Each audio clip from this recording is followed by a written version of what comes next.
Hello everyone, I'm Snap. Today, let's talk about flower reproduction.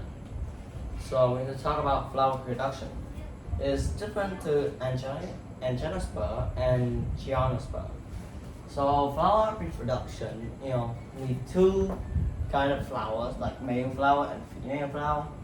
The pollen from male flower need to go to the female flower. And some types of flower can pollen itself.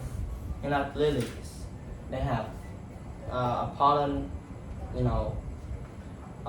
male and a female, and then just going to flow out from the air and then just pollen itself. So we need to talk about flower production, right?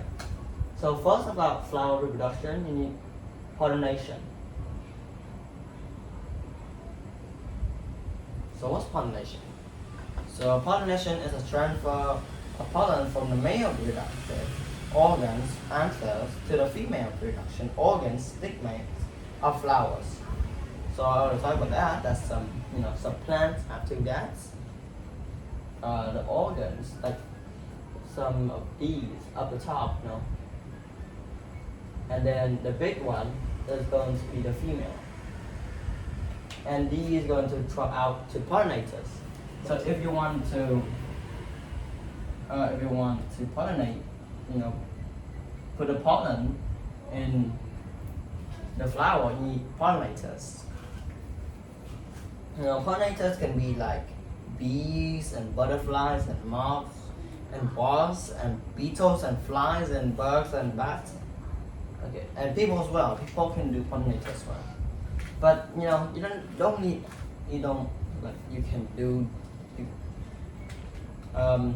you can do by itself, or you can do by wind, or actually you can't do by itself. You need wind to help or something.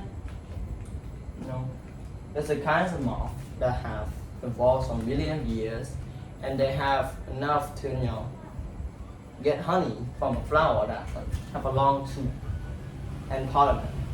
So they have evolved for millions of years to do that, and only that kind. So let's talk about pollination, right? So if you want them to release seed into the environment, you need them to pollination. You need to pollinate them. So if we put two together, like seed or even fruit, let's say, there's some parts of female and male in the plants. So flower reproduction, and maybe the flower might go to this, just curve to the water in a river, and then the seed or the pollen will go down, and then try bounce, into other flowers. I hope you enjoy.